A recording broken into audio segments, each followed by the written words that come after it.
This awkward occurrence for awkward entertainment. So a few days ago, a recording of Chad Daybell calling the funeral home was released. And it said he called this funeral home on the day of Lori Vallow's husband's death. Now I forget her ex-husband's name, but that is when Mr. Chad Daybell called the funeral home. So we're going to get into that recording and a few other comments about this case. But first, before I play the recording,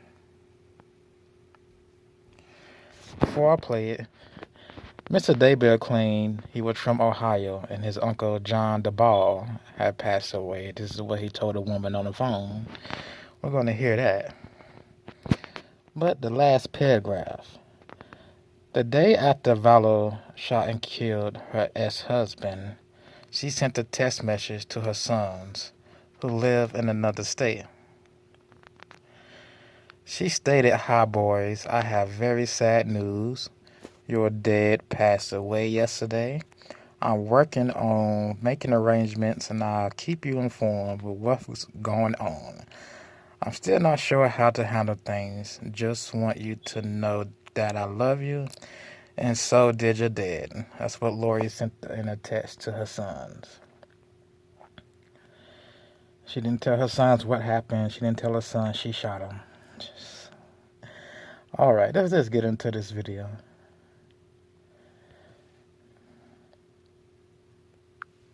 Third ring answer. Funeral home? Hello, my name is I'm with their calls. How can I help you today? We just had a death in the family, and we really don't want anything but a cremation, and then to send the cremains to a family in Louisiana. Just a simple, nothing other than a cremation and sending him to his family for a service in Louisiana. So, is there any way to know a ballpark price on that? Yes, and I'm sorry for your loss. Thank you. Okay, let me transfer you over to the director who can assist you with the pricing. What is your name, please? It is Chad Daybell. How do you spell the last name, please? Daybell. Daybell. How are you related to the person who passed? I'm his nephew. And then also, this is for the Valley of the Sons in Chandler, correct? Yes. Thank you. Yes, he lives there in Chandler. I live in Iowa, so I'm just trying to help out. Oh, okay, thank you. Yes, what is your uncle's name for reference, please? He is John Daybell. And last name? Well, Daybal. And The same. John. do you have a middle name? Myron. M-Y-R-O-N? Yeah. And Chad, what is your phone number in case we get disconnected? Yes. This number, 515, I don't actually know my own. Let me look real quick. Thank you. Thank you. Is he at a nursing home, hospital, or residence? He passed away in a hospital. I don't know the details. I'm just telling you. Yeah, it's just for, to know, because sometimes it's different if it's a residential or hospital or a nursing home. I'm thinking they're sending into the medical examiner. I'm not sure. I should have had more information before I called. I'm sorry. That's okay. Alright, cremation with shipping. To which city? New Orleans. Louisiana. Okay, one moment please, Chad, but stay on the line. Let me transfer you over to the director who can assist you with that. All right, thank you. Thank you. Hello, Chad? Yeah. Thank you for holding. I do have the director, Clarissa, to further assist you. Okay, thank you. Thank you. Hello, my name is Funeral Director with Vallow Cemetery. I understand that your uncle passed away. Yes, and I'm just starting the process for the family. He didn't have many relatives. I'm his nephew. I live in Iowa. But what they want to do, it's sad to see him go. Yeah, I think he's going to the medical examiner. I don't know all the details, but what the family basically wants is just to have him cremated there in Chandler and then have his cremated shipped to New Orleans, and we'll go with the service later. So just trying to get a ballpark price. Okay. So for a cremation, we are able to do our cremation for $1,695. Now, what that's going to include is the transportation into our care, the transportation to and from our crematory, our basic professional fees, as well as our crematory fee. Now, there's going to be a couple other charges there for you. Okay. So we are going to have death certificates, which are $20 a piece, with a processing fee. Okay. $15 permit fee. All right. And then we're able to do that transfer through the mail for you, and that's $150 fee for you. Okay. Like through UPS or something, I guess. Okay. So close about 2,000 probably, kind of a ballpark. Yeah. Close to that. Okay. Well, that helps me a lot.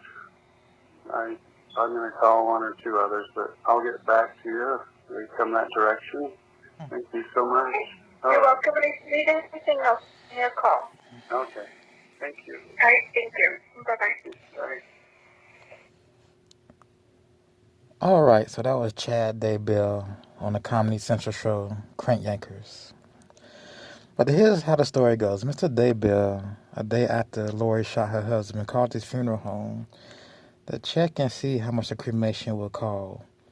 He didn't call for his uncle, he called for Lori, which doesn't make sense. Lori could have called herself to see how much a cremation would have cost.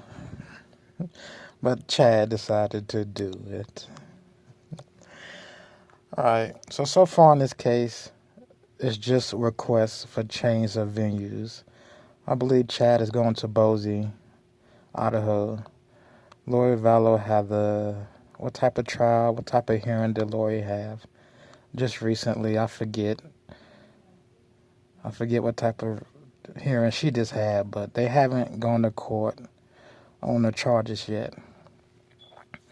Meaning, no one presented evidence, this, that, the third. We're still waiting on that part of the trial to get started. But let's take a look at these pictures. And I'm going to end this video out. So this was Lori right after she got caught in a courtroom, one of her very first court dates. Before the pandemic, she was smiling back at the judge or whomever leaving the courtroom. If you remember the headlines from this month, people were like, why? She's smiling, she's evil. The parents of JJ, which is Vallow's ex-husband, parents, but the parents of JJ were sitting in the front row, and they were giving her this type of sad look. They didn't like her very much. What else about Mr. Daybell, or Lori Daybell? If anything, Lori Daybell was a practicing witch. She was an occultist. She came from LDS into some dark, magical, we gotta exercise spirits, occultist type group. If anything, she was a witch, like I said. I'm gonna get into Miss Melanie Gibbs' interview about that. About what she practiced with her covenant. You might as well call them a covenant. The things Miss Melanie Gibbs was talking about, they did. And what they believed. This was the couple before they got arrested in, was it Hawaii? They got arrested in Hawaii and was extradited back. But for a while, the police gave them some time to produce the kids or they would be arrested. Because you guys remember that. They were found in Hawaii. Weren't arrested immediately. Police gave them like a week to produce the kids. And they never produced the kids. Right? They were looking for them this whole time. That whole time they looked for that couple. found them, didn't arrest them. I'm surprised they didn't try to escape and go somewhere else. But who in their right mind gives this couple 7 days, how many ever days, to produce missing kids? Turns out the kids were dead in Chad Daybell's backyard the whole time. The whole time they was in Hawaii, kids dead in the backyard. Kids had evil spirits in them, so they claim. I don't know if this couple was on drugs. I don't know why this couple believed what they did, but hey. Anything else I want to add to this? No. I'm going to do Melanie Gibbs' video next. Her interview with the police. So that's what's coming up next. All right. This has been Awkward Occurrence for Awkward Entertainment, and I will see you in the next video.